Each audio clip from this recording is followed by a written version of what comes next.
Bem, o assunto da nossa próxima conferência é um defensor para o nosso tempo. Temos aqui uma ilustração provocante que faz pensar.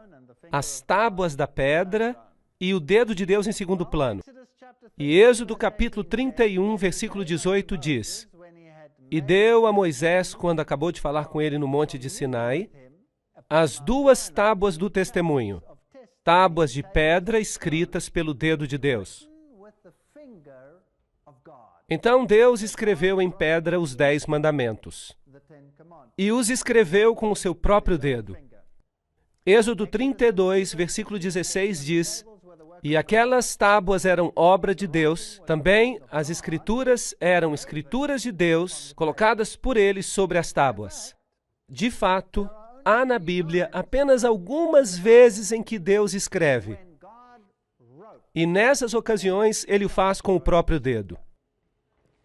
Desta vez, em Êxodo 32, versículo 16, Deus escreveu os 10 mandamentos em pedra com o seu próprio dedo. Jesus também escreveu na areia com o seu dedo. E quando Babilônia estava prestes a cair, Amão escreveu com o dedo na parede. Portanto, é fascinante. O próprio Deus escreveu com o seu próprio dedo. E quando Moisés quebrou essas tábuas, porque o povo de Deus havia apostatado, enquanto ele estava no monte, Deuteronômio 10, versículo 2 diz: E naquelas tábuas escreverei as palavras que estavam nas primeiras tábuas. Deus disse que escreverá nas novas tábuas para que pudesse colocá-las na arca. Portanto, as tábuas do testemunho que contêm os 10 mandamentos escritos com o dedo de Deus foram colocadas dentro da arca. Bem, agora vamos primeiramente definir o assunto do pecado. É muito importante que tenhamos uma ideia clara sobre essa questão, porque há muitos ensinamentos no mundo e queremos ficar com uma base bíblica. 1 João 3, versículo 4. Qualquer um que comete pecado também transgrediu a lei, porque o pecado é a transgressão da lei. Será que está claro? Portanto, se você transgride a lei de Deus, então você está cometendo pecado. Então, se eu roubasse, estaria transgredindo a lei de Deus? Sim. Se faço qualquer coisa contrária à lei de Deus, segundo a definição do Novo Testamento, então estou pecando. É isso que o Novo Testamento diz. As pessoas gostam de dizer, mas a lei era para o Antigo Testamento. Agora, a definição que acabamos de ler está no Novo Testamento sobre o pecado. Então, se olharmos no dicionário o que significa transgressão, transgressão é o efeito de agir para transgredir, quebra ou a violação de qualquer lei. Portanto, se você vai transgredir, é porque há uma lei. Romanos capítulo 4, versículo 15 diz: Onde não há lei, também não há transgressão. Fascinante. Portanto, Adão e Eva tiveram uma lei, eles devem ter tido uma lei, senão como seria possível que eles transgredissem? A lei de Deus pode ser mudada? Ela está escrita em pedra, e se duvidar de alguma coisa, está escrito em pedra. Agora, o homem pode alterar leis, mas a lei de Deus não muda. Na África do Sul, o país de onde eu venho, havia umas leis muito estranhas. Eram leis estranhas e foram alteradas. No passado, havia ali uma lei que se chamava ato de imoralidade. Se um homem branco estivesse na companhia de uma mulher negra ou vice-versa, era um problema. Então, você poderia ir para a prisão. Mas hoje, essa lei está anulada. Percebe? Você pode remover a lei ou remover o problema. Ou, se você quer, a lei permanece e você se torna um transgressor. Certo ou errado? Seja onde for, senão a lei não há transgressão. Romanos 6, verso 23 diz: o salário do pecado, que nós acabamos de definir na Bíblia como transgressão da lei. Então podemos ler: o salário de transgredir a lei de Deus é a morte. Portanto, esta é uma questão muito importante. Algumas pessoas dizem que não há mais lei, que não precisamos guardar a lei. Mas a Bíblia ensina claramente que se transgredirmos a lei de Deus, o salário então será a morte. Agora, o pecado nos separa de Deus. Vamos ler Isaías 59, versículo 2.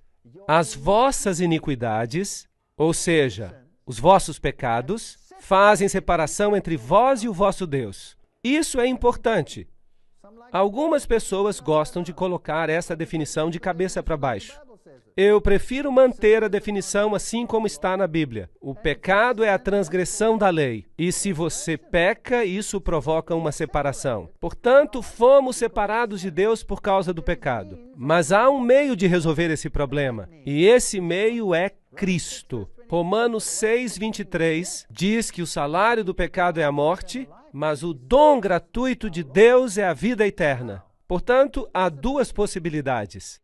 Adão e Eva pecaram, e o salário do pecado é a morte. Duas possibilidades. Ou eliminamos a lei, como no caso da África do Sul, havia uma lei, e era uma lei que não fazia sentido, e a lei foi anulada. Já não há mais lei, então já não há mais transgressão, porque não há mais lei. Faz sentido? Portanto, se eliminamos a lei, isso resolve o problema. Então você está livre. E todos os que estavam na prisão por causa do ato de imoralidade, segundo essa lei, foram libertos. Cristo fez isso? Será que ele anulou a lei? Sim ou não? Não. E o que diz a lei? Morrerá. Mas Cristo poderia ter dito: eu fiz uma lei, mas essa lei era muito dura para vocês. Por isso, vamos anular essa lei. Mas Deus não muda. Portanto, agora estamos num beco sem saída. A lei diz: você certamente morrerá. Mas Cristo não tratou deste problema de forma leve. Se tivesse sido possível para ele retirar a lei, então não seria necessário para ele pagar a pena da lei. Sim ou não? Não. Assim que Cristo veio para morrer, e isso significa que ele pagou a pena, certo? Então, será que a lei ainda é vigente? Sim ou não? Absolutamente. Mas algumas pessoas gostam de dizer que a cruz anulou a lei. Mas eu gostaria de dizer que a cruz é justamente a garantia de que a lei está vigente. A cruz é a garantia de que a lei ainda está vigente. Porque se tivesse sido possível anular a lei, então não teria sido necessária a morte de Cristo. Faz sentido? Ok. E porei inimizade, vocês se lembram do texto? Entre ti e a mulher, entre a tua semente e a sua semente, e esta te ferirá a cabeça e tu lhe ferirás o calcanhar. Haveria inimizade entre o diabo e Cristo, porque pela graça sois salvos mediante a fé, e isso não vem de vós, é dom de Deus. Não vem das obras para que ninguém se glorie. Estes textos são confusos? Não. Posso ser salvo guardando a lei? Não. Sou salvo por meio da graça. Cristo pagou a pena por mim. E ele morreu por mim, e por meio da graça sou salvo. Se eu aceito o seu dom de salvação, estou salvo pela graça. A lei não pode me salvar. A lei é apenas uma coisa escrita. A lei não é um meio para salvar. É apenas um meio de me dizer o que é certo e o que é errado. Faz sentido? Bem. Porque o pecado não terá domínio sobre vós, porque não estáis debaixo da lei, mas debaixo da graça. Pois que pecaremos porque estamos debaixo da lei e não debaixo da graça? O que Paulo diz aqui? De modo nenhum. Em outras palavras, o que ele está dizendo aqui é que a graça me salva. E as obras não podem me salvar. Mas o pecado não tem domínio sobre mim. A transgressão da lei não deve fazer parte da minha vida.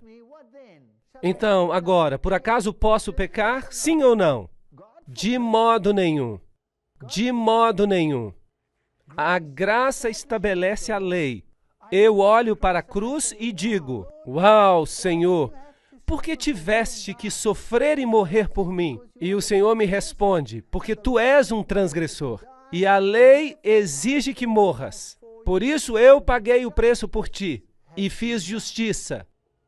A justiça foi feita. Eu vou dar um exemplo para vocês. Se você tem uma filha pequena, e você tem uma filhinha e vêm uns rapazes e a estupram, a violam, a espancam, a mutilam, a estrangulam e a deixam morta. Horroroso. E você está destruído, absolutamente devastado. E você chega ao tribunal e o juiz diz: o que vocês fizeram foi errado, por isso não façam isso de novo. Agora podem ir. Como é que você se sentiria? Você ficaria irritado, não é? Porque não houve o quê? Justiça. Não se fez justiça. Mas Deus é 100% justo. Deus é também 100% misericordioso. É difícil ser ambos.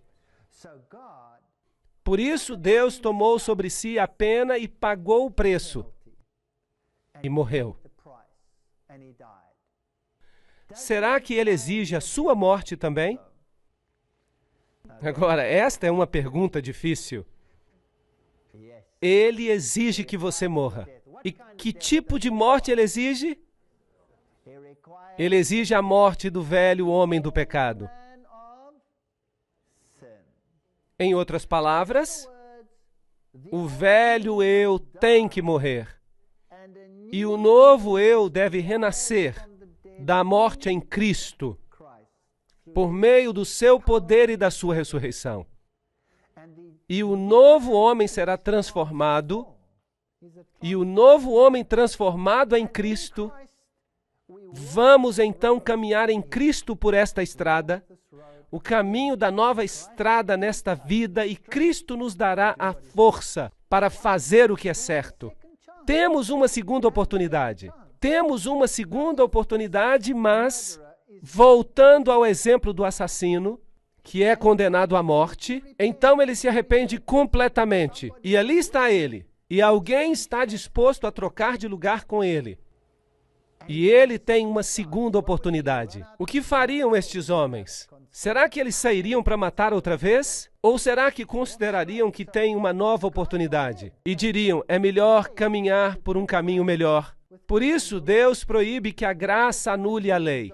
Por isso, nenhuma carne será justificada diante dele pelas obras da lei. Não somos salvos pelo que fazemos ou porque fazemos coisas boas. Por meio da lei vem o quê? O conhecimento do pecado. Romanos 3, 19 e 20. Portanto, a lei não pode me salvar. Só Jesus pode me salvar. Mas a lei pode me dizer o que é certo e o que é errado. Por isso, se eu sei o que é certo e não faço, então para mim será o quê? Pecado. Ok. Então a lei me diz o que é pecado. Romanos 3, verso 31 diz: anulamos, pois, a lei pela fé? O que diz o texto? De maneira nenhuma. Antes, estabeleceremos a lei. É incrível como o pensamento de Paulo é distorcido sobre este ponto específico. Porque as pessoas acreditam que estão sob a graça e dizem que a obediência à lei é uma coisa judaica. Não, não, não, não. A Bíblia ensina que estamos sob a graça e que as obras não podem nos salvar. Podemos fazer tudo o que é bom, se não aceitarmos a Cristo, não seremos salvos. Porque só nele há salvação. Mas a lei me ensina o que é certo e o que é errado. Quando eu estou em harmonia com Cristo, eu vou guardar os seus mandamentos. Jesus diz: se me amais, guardareis os meus mandamentos. Romanos 3, versículo 31.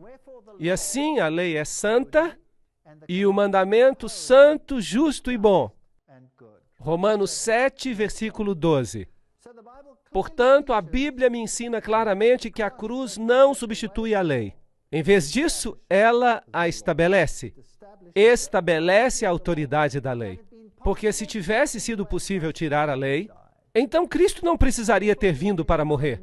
Portanto, agora nenhuma condenação há para os que estão em Cristo Jesus, que não andam segundo a carne, mas segundo o Espírito. O Espírito gosta do pecado? Não.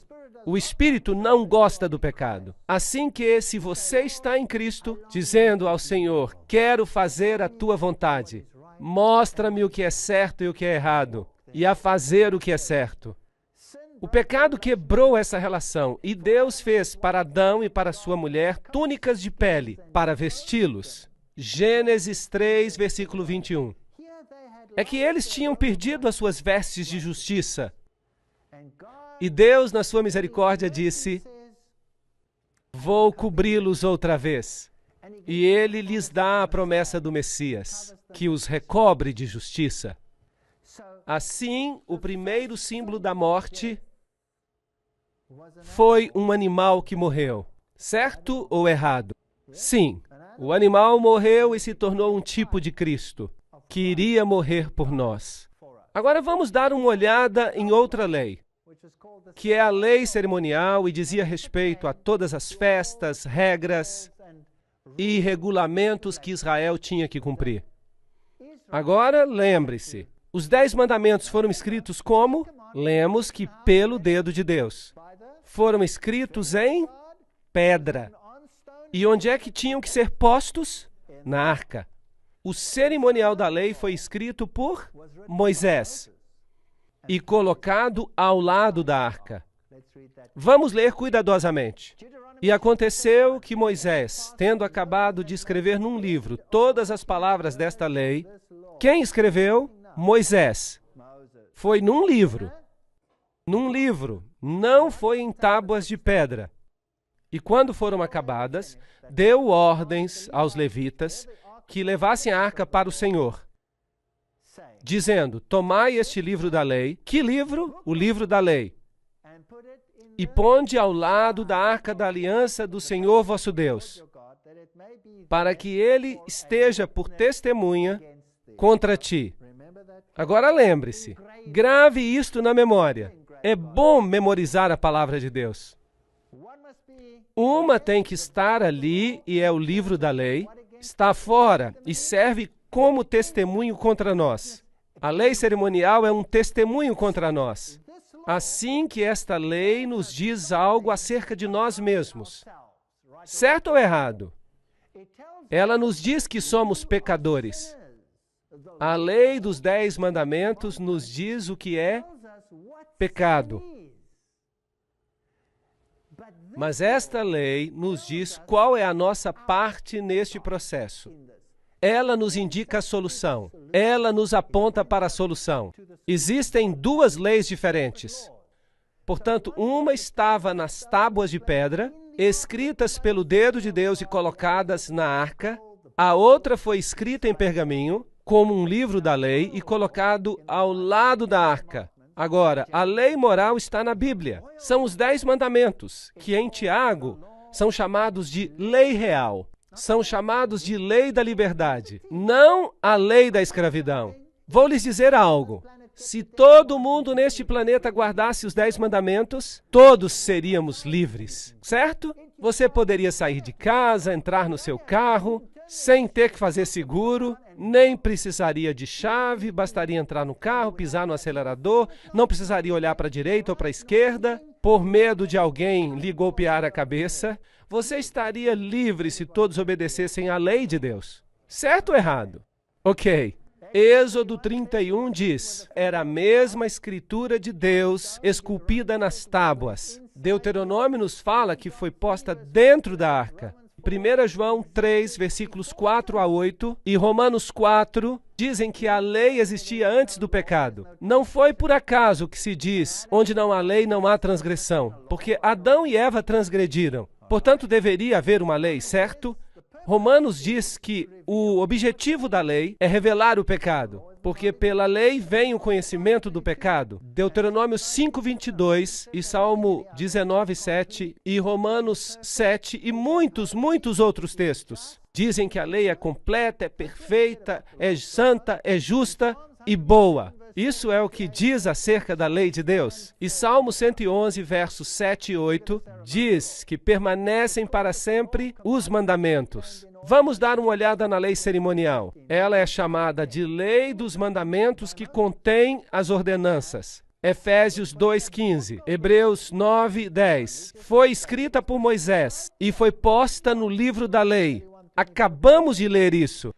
Foi colocada ao lado da arca e não na arca. E foi dada após o pecado.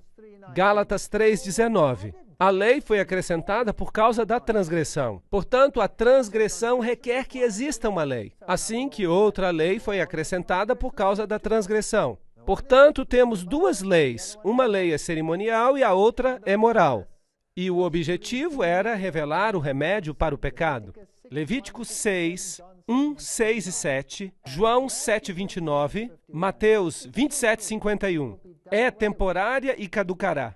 Agora, temos que saber muito bem do que estamos tratando, de que lei estamos tratando. E precisamos entender os dois lados da questão, porque a Bíblia usa simplesmente a palavra lei para as duas.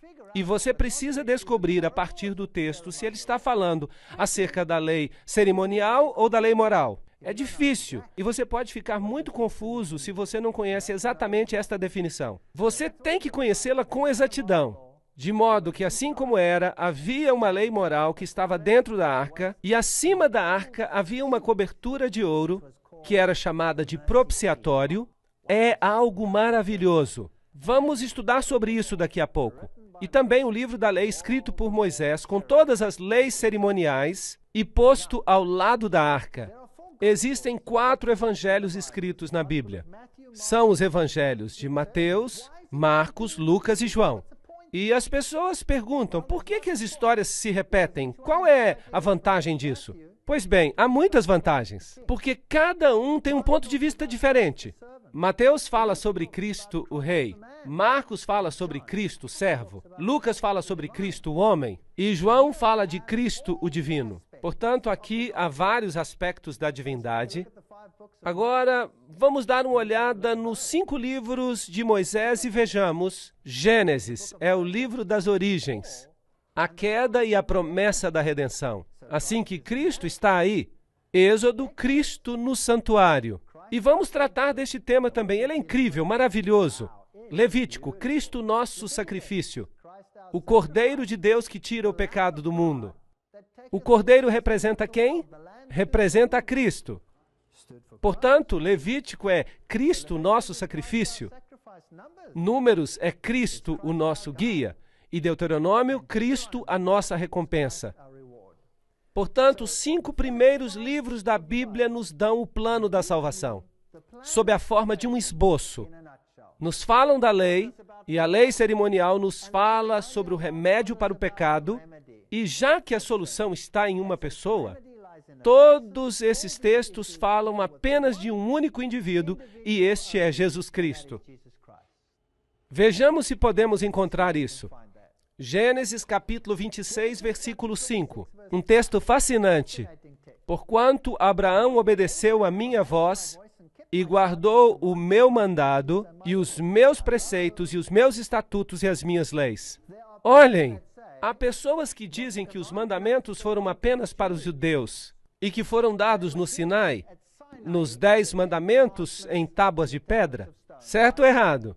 Bem, então que leis, estatutos e preceitos guardou Abraão, então? Isso era antes dos judeus? Evidentemente, ele obedeceu aos mandamentos de Deus. Então, os mandamentos já existiam neste tempo. Estavam desde o princípio.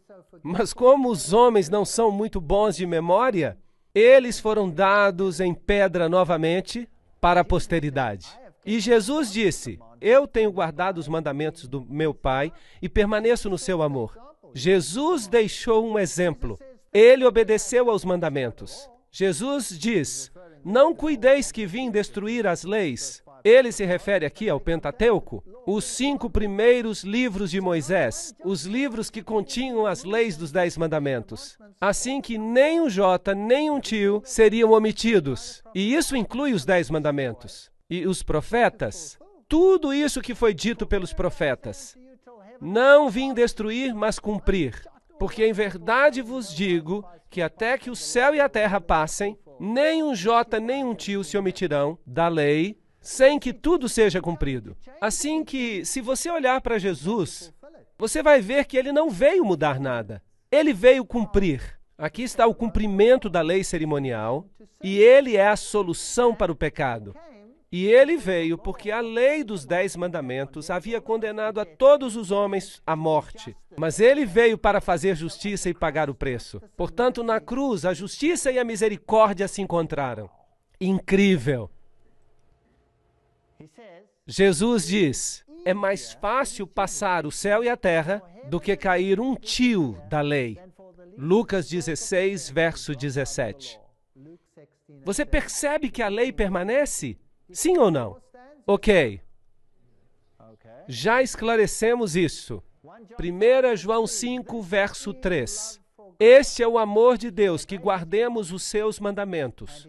E os seus mandamentos não são pesados. Agora as pessoas dizem, eu não posso guardar a lei de Deus, isso é impossível. Eu tenho ouvido pastores dizendo a mesma coisa. Pastores que dizem que é impossível guardar os mandamentos de Deus e que não temos que guardar os mandamentos de Deus. E eles dizem, de fato, que os mandamentos de Deus foram abolidos. E eu respondo, pastor, me empresta a sua esposa hoje à noite? E ele me responde, o quê? O que você quer dizer? Bem, eu digo, se não existe mandamento nenhum que diga não adulterarás, não foi isso que eu quis dizer. Então, o que você quer dizer? Como você explica isso? E eu pergunto, se eu mato a sua filha, está tudo bem? Não, é isso que eu queria dizer. Então, não se deve matar. E nós poderíamos citar todos os mandamentos. Você quer ou não que guardemos a lei? Isso não é estranho? Ou há ou não há mandamentos? O Senhor diz que os seus mandamentos não são pesados. E vindo a ser perfeito, se tornou o autor da eterna salvação para todos. O quê? Todos quem? Todos os que obedecem. Hebreus 5:9. Obediência. Se você tem o evangelho sem obediência, você tem o evangelho pela metade. Então você está em pé sobre uma perna só e vai cair. Agora, vejamos isto. Mateus 4:10, Apocalipse 19:10. Ao Senhor teu Deus adorarás e só a Ele servirás. Confirmem por vocês mesmos. Eu não estou citando o Antigo Testamento. Aqui, 1 João 5:21, Atos 17:19. Filhinhos, guardai-vos dos ídolos. Amém. Este é o segundo mandamento. 1 Timóteo 6:1. Que o nome de Deus e a doutrina não sejam blasfemados. Se você olhar com atenção, Marcos 2:27 e 28, Hebreus 4:4. O sábado foi feito por causa do homem e não o homem por causa do sábado. Portanto, o Filho do Homem até do sábado é o Senhor. Aqui, honra teu pai e tua mãe. Mateus 19:19. Não matarás. Romanos 3:9. Não cometerás adultério. Mateus 19:18. Não fornicarás. Não dirás falso testemunho. Não cobiçarás. Romanos 7:27. No Novo Testamento, há lei ou não há? Sim, ela permanece. Absolutamente. Não toque na lei de Deus. Foi necessário que Deus morresse, porque essa lei ainda vigora. Gálatas 3:19. Logo, para que a lei? Foi ordenada por causa das transgressões até que viesse a semente a quem a promessa tinha sido feita. Qual foi a semente? Quem é? Acabamos de falar acerca disso. Jesus. E houve uma lei que foi acrescentada por causa da transgressão. Agora pensem, senhoras e senhores. Transgressão requer que haja uma lei, certo? Portanto, vamos ler um pouco de forma diferente. Digamos, houve uma lei que foi acrescentada porque outra lei foi transgredida. Será que isso é o que diz? Então, que lei foi transgredida? Os 10 mandamentos. Que lei foi acrescentada por causa da transgressão? A lei cerimonial. Ahá! Foi acrescentada uma lei por causa do problema que foi criado por causa da transgressão da outra lei. Simples, não é? Então, tínhamos a lei desde o princípio. Desde que o seu nome era Caim, ele disse, eu não vou obedecer. Vou trazer as obras das minhas próprias mãos. Há muitas pessoas que dizem isso. Sabiam disso? Incrível! E Abel disse, o Senhor disse para trazer um cordeiro, porque o cordeiro representa o Messias que virá, que morrerá em meu lugar e derramará o seu sangue. E eu confio nos méritos do sangue do cordeiro. Ele foi salvo pela graça ou pelas obras? Já existia no Antigo Testamento graça? Sim ou não? Então, como é que uma pessoa era salva no Antigo Testamento? Por guardar a lei ou pela graça? Então, alguma coisa mudou? Não. Eu sou o Senhor e não mudo, diz o Senhor. Eu sou o Senhor e não mudo. Vejamos a cerimônia que foi promulgada. E aqui está o santuário que teve que ser reconstruído de acordo com orientações específicas. Havia uma parede branca de linho branco ao redor. Havia uma entrada que era chamada de porta, e quando você entrava por ali, havia um altar de sacrifícios. E se você avançasse mais, encontraria uma pia de metal. E se você entrasse no primeiro aposento, o primeiro tabernáculo, havia um castiçal. E do outro lado havia uma mesa de pães, e no meio havia um altar de incenso. E se você passasse ao segundo aposento, atrás deste, havia os 10 mandamentos na arca, coberta por 2 querubins. Isso é o que havia. Êxodo 25, 8. E me farão um santuário e habitarei no meio deles. Era um símbolo de que Cristo morava entre o seu povo. Como Moisés foi divinamente avisado quando estava para acabar o tabernáculo, foi-lhe dito: faze tudo conforme o modelo que no monte te foi mostrado. Hebreus 8, verso 5. Tudo de acordo com o modelo. Nem um jota, nem um tio. Não mude nada. Deve ser exato. Deus é muito exato. E por isso ele lhe disse exatamente como construí-lo. Cada pequeno detalhe é importante. Mas ninguém se importa em ler esses detalhes. E dizem que aquilo era para o Antigo Testamento. Mas o Antigo Testamento foi escrito para nossa exortação, diz Paulo. Assim, é melhor a gente ter certeza que estamos lendo. Bem, todos esses detalhes, o Senhor diz que são uma cópia do tabernáculo de um templo que existe no céu. E ele diz: a quem vencer, eu farei coluna do templo do meu Deus. Portanto, as pilastras simbolizam os remidos. Interessante. Havia dinheiro que precisava ser pago para a construção e todos tiveram que contribuir com um preço. E todos tiveram que contribuir com um preço de redenção. E era o mesmo preço para os pobres e para os ricos. E assim que se me lembro bem, era 1/4 de shekel de prata. E todos tiveram que pagar isso. E Jesus enviou os seus discípulos para buscar o dinheiro da redenção da boca de um peixe. Lembram-se disso? E havia o suficiente para pagar por 2 deles. Sim, Jesus está mesmo disposto a pagar o preço da redenção por você. Agora, isto era um símbolo, as bases do santuário, e todos têm que participar, têm que pagar, têm que renunciar a alguma coisa. E aqui havia uma porta exterior, uma porta. E essa porta tinha uma cobertura com 4 cores. Tinha púrpura, tinha vermelho, tinha azul e tinha branco. E havia um fio de ouro fino. Púrpura é a cor da realeza. Vermelho é a cor do sacrifício. Azul é a cor da obediência. E branco é a cor da justiça. Estas são as características de Cristo. E a propósito, se você quiser ter púrpura, tem que misturar o vermelho com o azul. Portanto, sacrifício e obediência são as coisas que produzem realeza. Uau! Isto é lindo!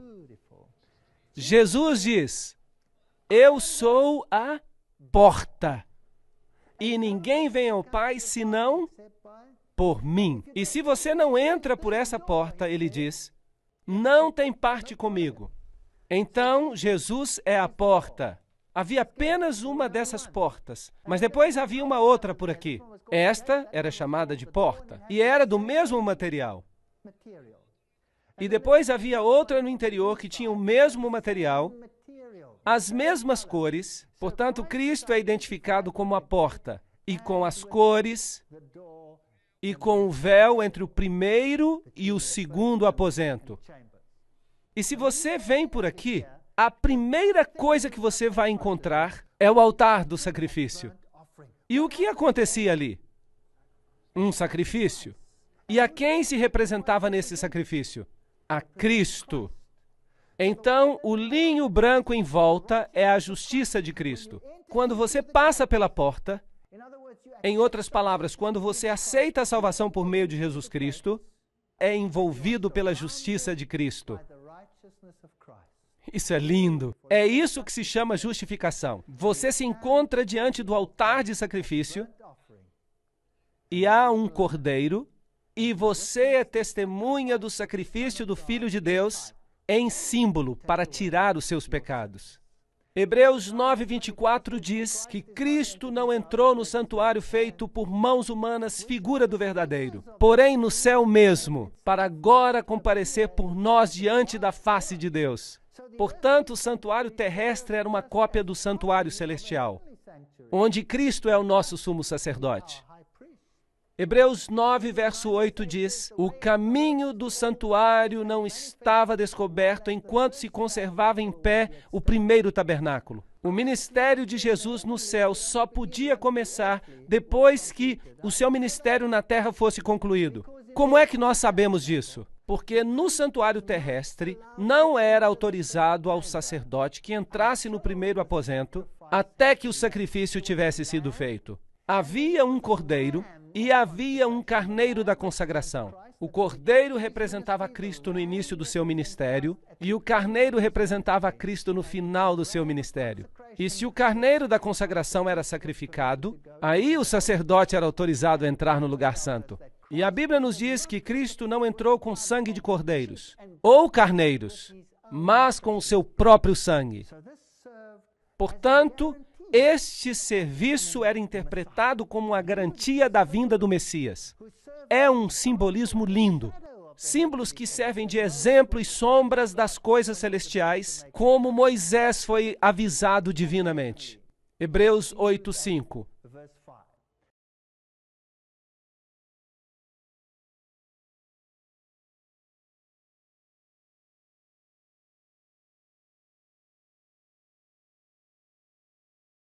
Assim, o tabernáculo colocado no meio do povo representava o ministério de Jesus Cristo. Agora, você acha que é importante que nós compreendamos o ministério de Cristo? Sim ou não? Eu creio que sim. Jesus habitou entre nós, João 1, verso 14. Portanto, vamos estudar este ministério, porque se nós o estudarmos, nós então seremos capazes de discernir muitos dos enganos deste mundo. Muitas pessoas terminam o seu evangelho quando atravessam esta porta. E ali se encontram, já estão dentro, sua vida segue como estava antes, nada mudou. Não, não, não. Há mais no ministério. Você só viu o primeiro tabernáculo. Vejamos os móveis mais uma vez. Quando se entra, havia um altar de sacrifícios, depois uma pia de metal, e depois, ao entrar no primeiro aposento, temos de um lado o castiçal, também havia o altar de incenso, e então havia uma mesa com pão da proposição. E havia um castiçal com 7 lâmpadas.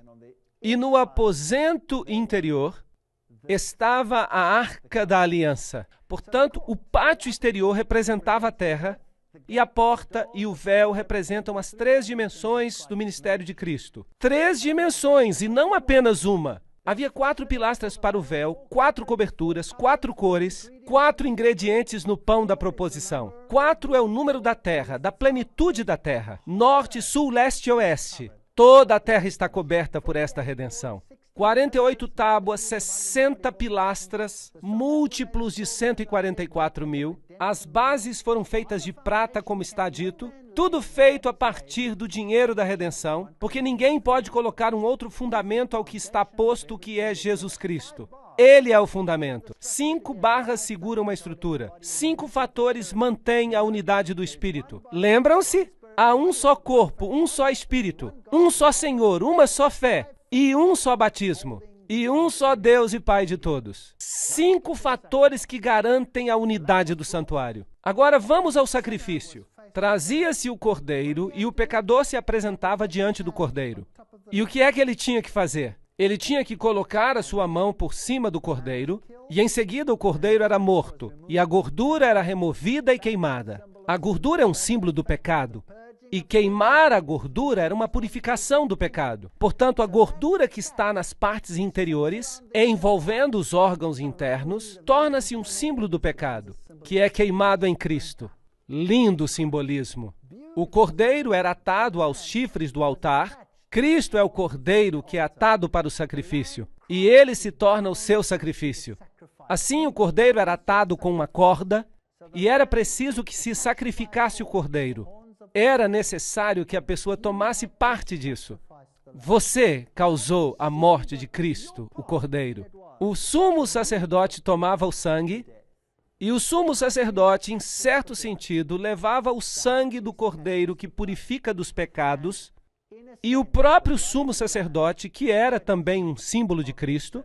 Claro que nesse sistema, o sumo sacerdote e o Cordeiro são, na realidade, um mesmo símbolo.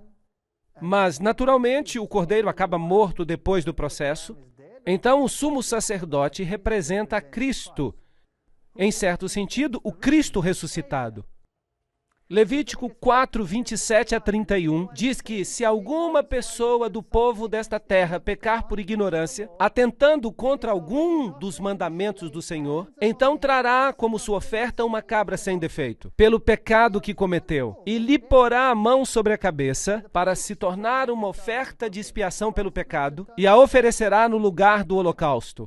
E o sacerdote faria expiação por essa pessoa, como Cristo faz expiação por nós. Então, o sacerdote é um símbolo. Então, o pecado era perdoado. Há um plano para nos livrar do pecado. Assim, é preciso pôr as mãos sobre o cordeiro. Vamos ler o que diz a Enciclopédia Judaica sobre o assunto. Diz: a colocação das mãos sobre a cabeça da vítima é um rito ordinário pelo qual a substituição e a transferência dos pecados são realizadas. Em cada sacrifício há a ideia de substituição. A vítima toma o lugar do homem pecador. Agora eu tenho uma pergunta. O evangelho também lhes foi pregado? Sim ou não? Não lhes foi pregado como é pregado a nós. Foi pregado com símbolos. Se tivessem estudado a cerimônia, eles teriam percebido o ministério de Cristo através dela, mas começaram a usar a cerimônia como um ritual. E quando se ritualiza algo, então perde-se o verdadeiro significado.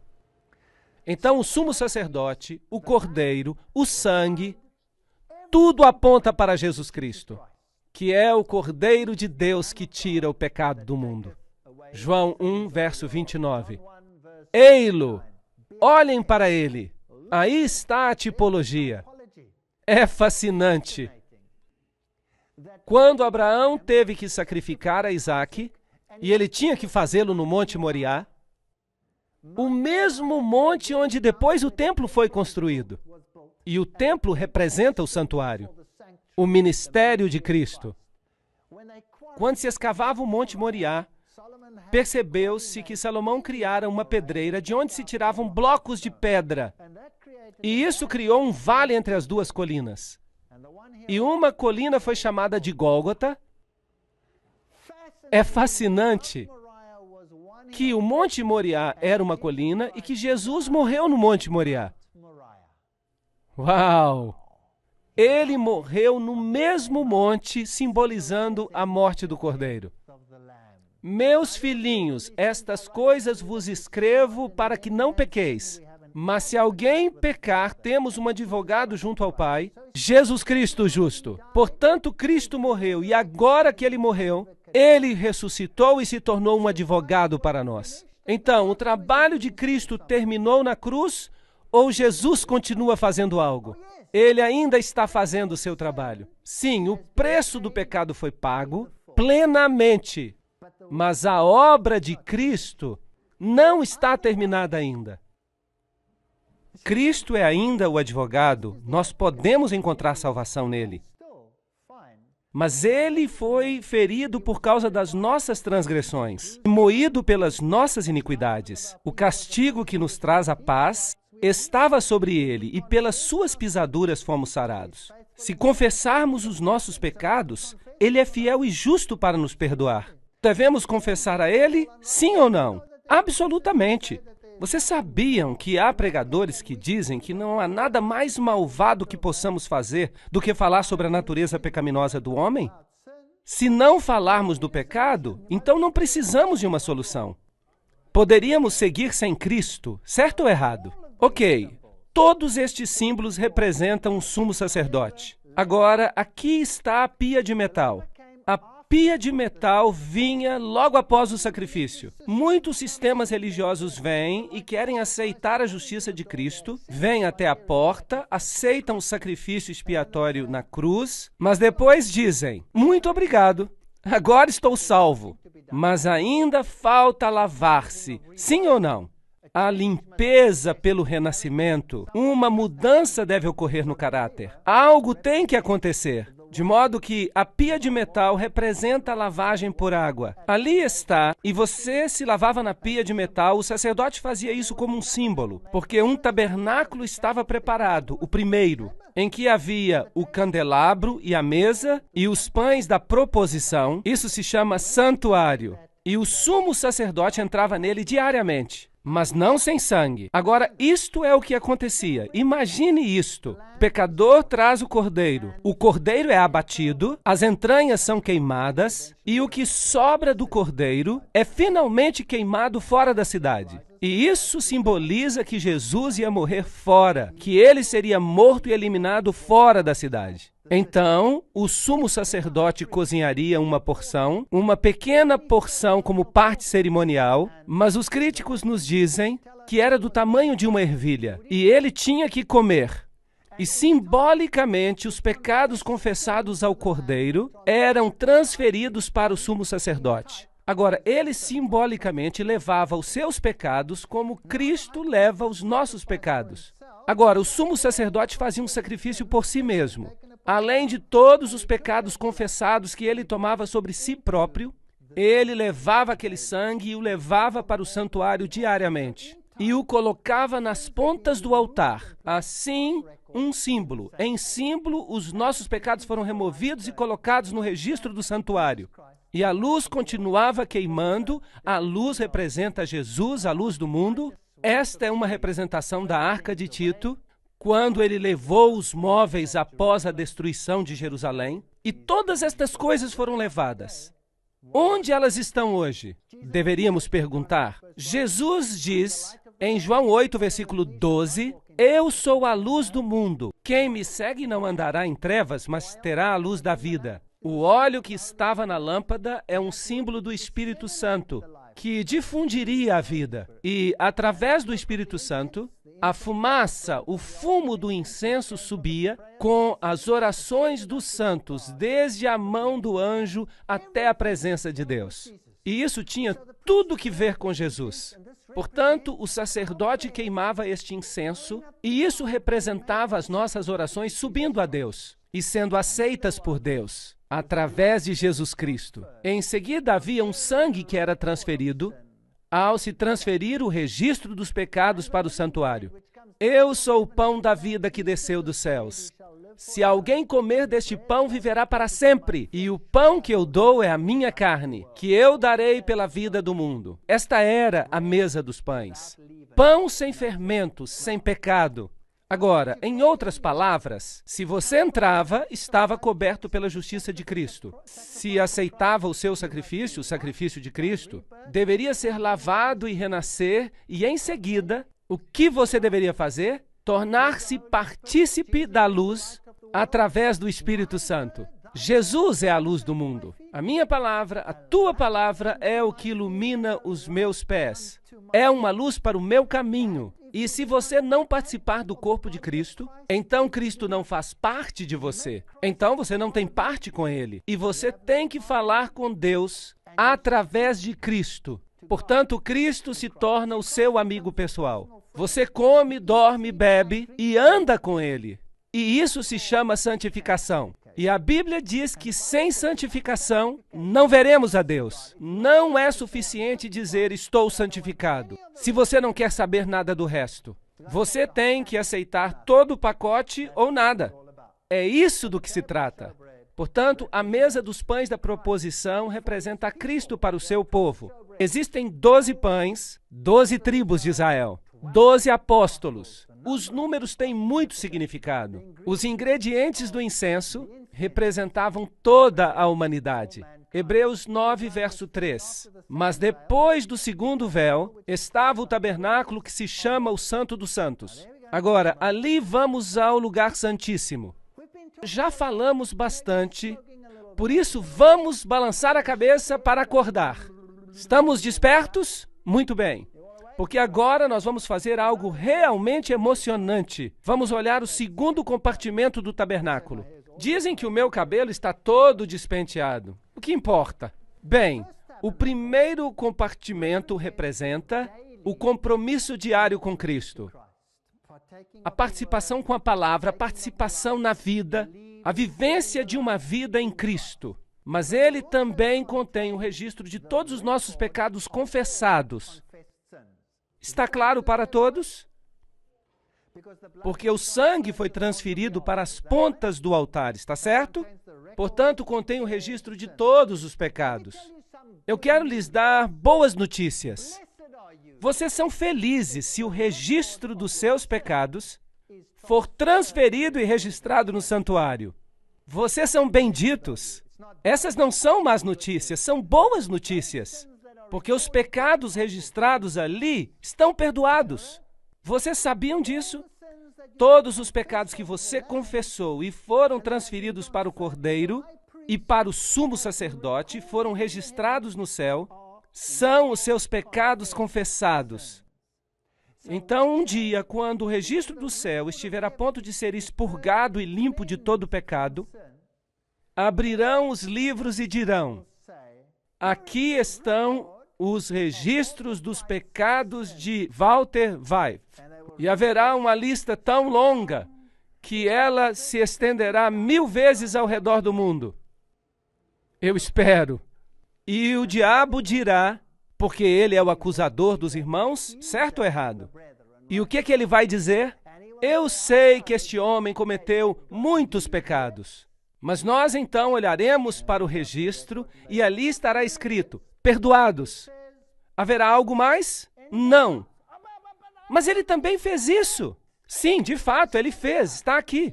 Mas está escrito perdoado. Agora, se ele puder mencionar algum pecado que não conste da lista, você está em apuros. Portanto, entregue a sua lista ao santuário, confesse e renuncie, e você estará seguro. O juízo é uma boa notícia. Se os seus pecados estão ali no santuário. Agora, no céu, um dia, eu tenho uma boa notícia para você. A redenção de Cristo é tão completa. Você vai comparecer diante de Deus, e não apenas como pecador perdoado, mas como um indivíduo que nunca tivesse pecado. A que distância Deus vai lançar os seus pecados? Tão longe quanto é o leste do oeste. Isto é, infinitamente longe. Não há como eles voltarem para você. Comparecerá diante de Deus como se nunca tivesse pecado. E terá um direito perfeito ao céu, se o registro dos pecados estiver ali gravado. É a coisa mais linda do mundo, é a doutrina mais linda do mundo. Não há nada a temer se nós tivermos confessado os nossos pecados e os tivermos abandonado. Lembram-se de Maria Madalena? Lembram-se dela? Ela foi acusada, mas Jesus lhe disse: nem eu te condeno, certo? Isto é a graça. Isto se chama graça. E então, o que ele disse? Vai e não peques mais. O que é isto? Ele a colocou debaixo da lei. Portanto, a lei e a graça vão juntas. Então, agora o registro do pecado está ali, mas uma vez por ano o registro dos pecados era limpo. Uma situação bem mais séria. Ele tinha sinos ao redor dele. Romãs e sinos. Romãs e sinos, romãs e sinos. E os sinos soavam e lhe amarravam uma corda à perna. Porque se ele entrasse na presença do Deus Santo com pecados, ele morreria instantaneamente. E teriam que puxá-lo para fora do véu morto. Isso é uma coisa muito séria. De modo que era uma situação muito grave. O sacerdote fazia plena confissão dos seus pecados e se assegurava que todos os seus pecados tinham sido expiados. E em seguida entrava na presença do Deus Santo. Estava na presença, no lugar santíssimo. E havia ali os 10 mandamentos e as tábuas de pedra, os 2 anjos e a glória do Shekinah, que aparecia por cima dos 10 mandamentos, que contém a lei de Deus que condena o pecador à morte, se ele é um transgressor. E havia uma cobertura de ouro fino, o propiciatório, que representava a misericórdia de Cristo, cobrindo-nos da condenação da lei. Fascinante! Esta cobertura era de ouro, 1 côvado e meio de altura. E as grades onde o sacrifício era queimado fora do altar eram também de 1 côvado e meio de altura. Pequenos detalhes como este só me deixam impressionado. Em outras palavras, a justiça de Deus é tão elevada quanto a sua misericórdia. Incrível!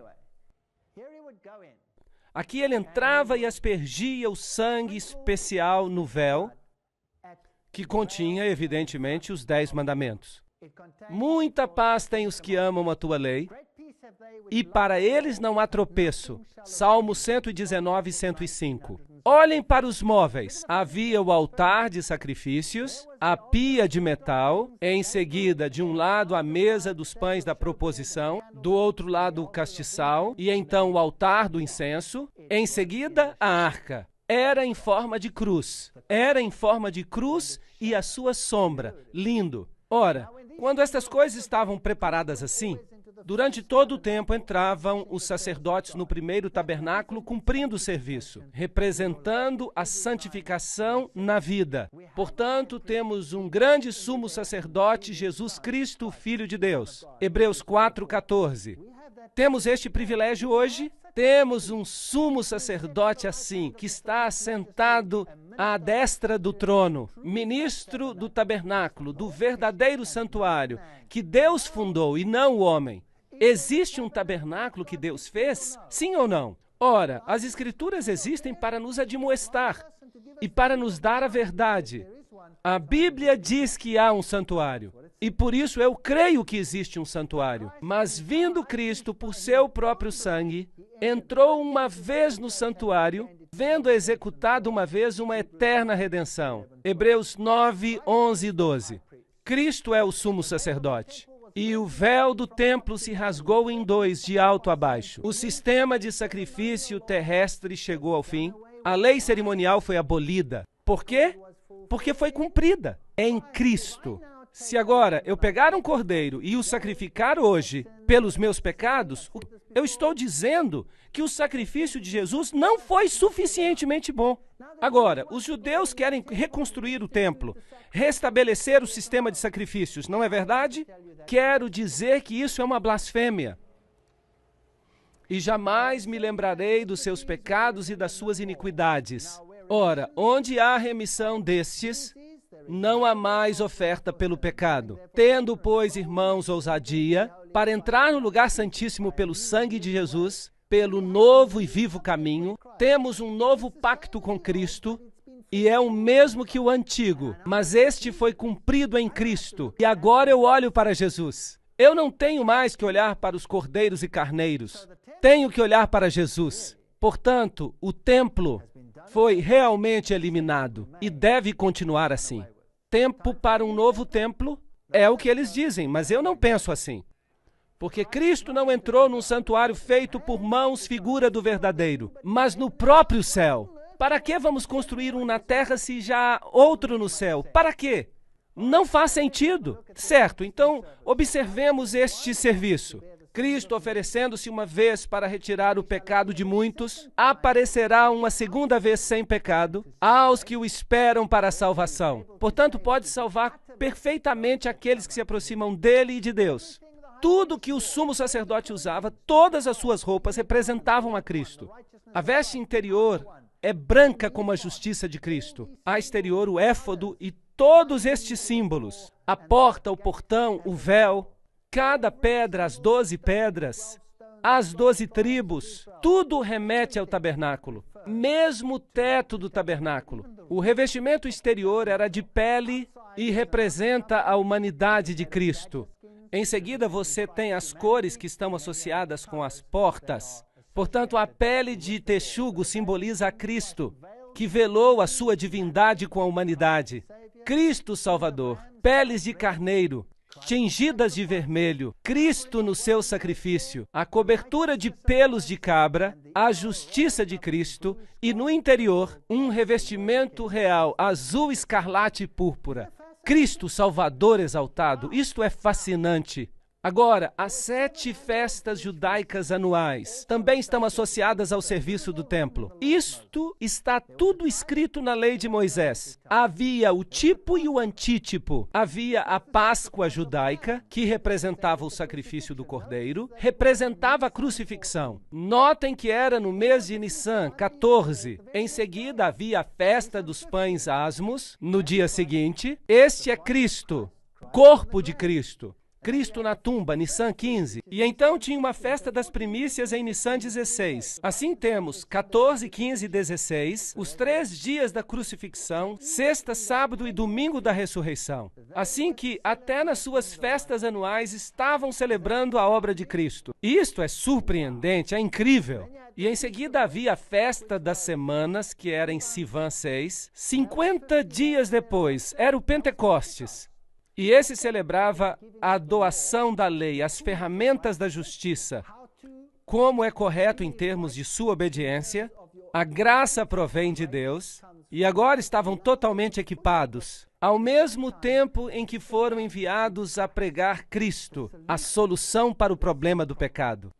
A lei define o pecado, o problema do pecado, e Cristo é a solução para o problema do pecado. Portanto, o custo da redenção é Cristo. Portanto, as 5 trombetas, a festa das trombetas, em Tisri, era o prenúncio do juízo e do movimento adventista, o dia da expiação, o juízo do pré-advento, Tisri 10, e em seguida a festa dos tabernáculos e o regresso para casa. E agora vejam isto, o dia da expiação e a colheita da redenção viria depois. Portanto, a purificação do santuário terrestre, isto é uma ideia magnífica do dia do juízo. Isto é o que representava. Portanto, soavam as trombetas, tan, taran, tan, e traziam 2 caprinos. E um era chamado bode do Senhor, e o outro era Azazel. E era o bode emissário, que seria solto no deserto. Azazel significa o mal, Lúcifer. Então eles lançavam sortes, e o bode emissário era conduzido para o deserto, e não era sacrificado, ele não morria. Ele era apenas levado para o deserto, mas o bode do Senhor era sacrificado. Então, ao som de trombetas, este símbolo do juízo, Apocalipse 14, 6 e 7 e Joel 2, 1, o bode do Senhor era sacrificado e o sumo sacerdote entrava com esse sangue para o lugar santíssimo. Lembram-se dos sinos e das cordas amarradas aos seus pés? Hebreus diz, mas no segundo aposento, o lugar santíssimo, só o sumo sacerdote, uma vez por ano, entrava, não sem sangue. Levítico 16, 19. E daquele sangue aspergirá sobre o altar com o seu dedo 7 vezes e o purificará. Portanto, isto purificava o santuário das imundícias dos filhos de Israel e o santificava. Lembram-se que todos os pecados estavam registrados ali. Todas estas coisas do santuário precisavam ser limpas. Assim farás a expiação pelo santuário por causa das imundícias dos filhos de Israel e das suas transgressões e de todos os seus pecados, e assim farás para a tenda da congregação, que reside com eles no meio das suas imundícies. Portanto, todas as coisas tinham que ser limpas a partir do registro do pecado. Portanto, o sumo sacerdote tomava todos os pecados que tinham sido confessados no final daquele ano e saía e colocava suas mãos sobre o bode emissário e pressionava suas mãos sobre ele e transferia o registro dos pecados. Quem te fez pecar? Quem te fez pecar? Satanás te fez pecar. Portanto, se Satanás te fez pecar, esse registro é transferido para o bode emissário, Azazel, que significa Lúcifer.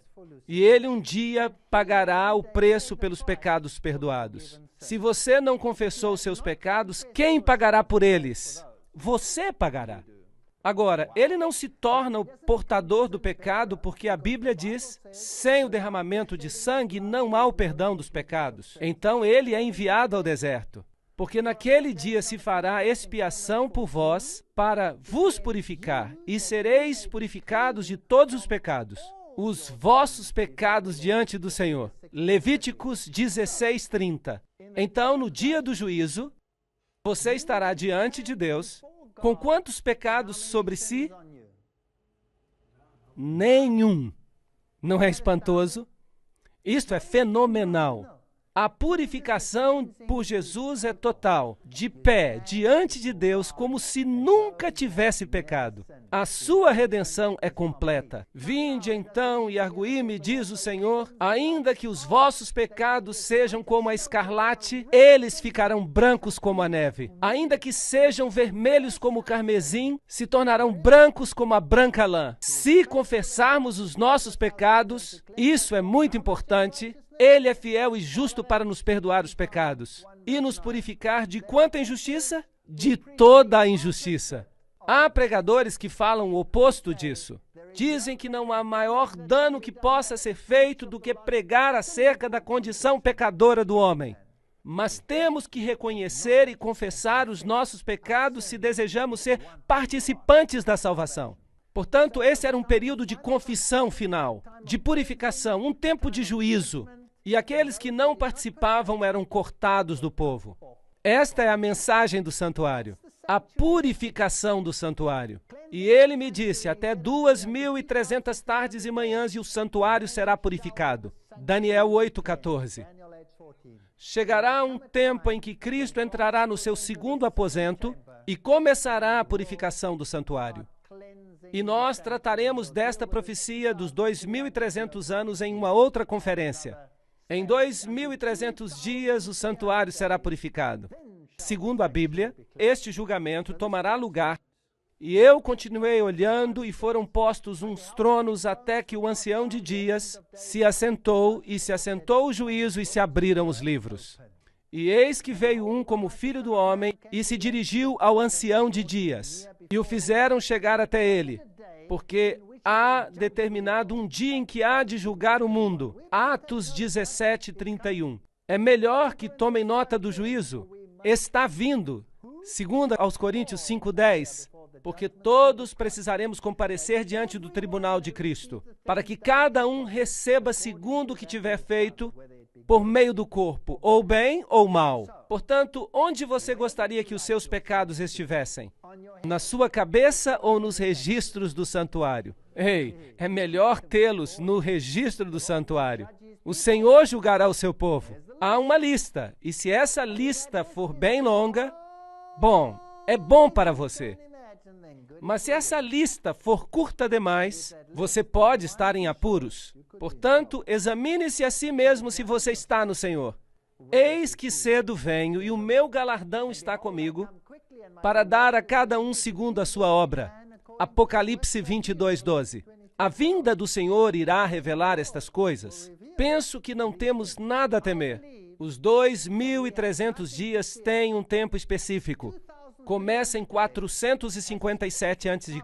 e se temos 2.300 dias ou anos, chega até 1844.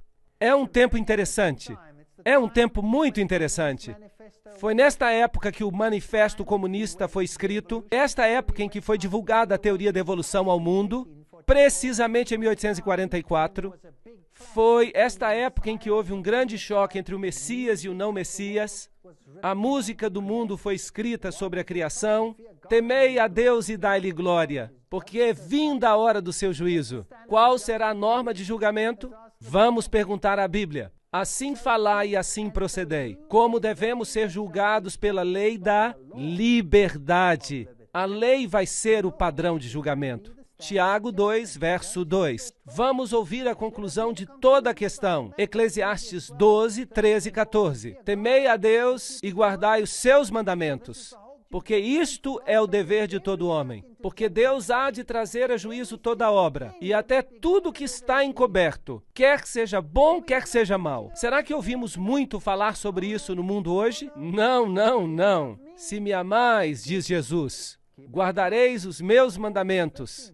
Amados, se o nosso coração não nos condena, temos confiança para com Deus, e qualquer coisa que dele pedirmos, dele receberemos, porque guardamos os seus mandamentos e fazemos o que é agradável à sua vista. 1 João 3, 21 e 22. É tão simples assim. Peça perdão a Deus e o seu registro de pecado confessado será feito no céu. Vai e não peques mais. Come o pão da vida. Bebe da água da vida. Toma a luz do mundo, a luz viva. Come e bebe da tua religião. Não é bom ter uma religião pela metade. E então, quando Cristo voltar, estarás limpo de toda a tua injustiça. Tudo isto. Nenhum deles estará sobre a tua cabeça, nenhuma mancha. A justiça de Cristo te cobrirá novamente. Se confessarmos os nossos pecados, Ele é fiel e justo para nos perdoar os pecados e nos purificar de toda injustiça. 1 João 1, verso 9. Arrependei-vos, pois, e convertei-vos para que sejam apagados os vossos pecados. Este é um evangelho que não escutamos hoje em dia, mas esta é a verdade, senhoras e senhores. Esta é a verdade. Crê no Senhor Jesus e será salvo. Mas acreditar é fé, e a fé sem fazer algo, sem obras, é inútil.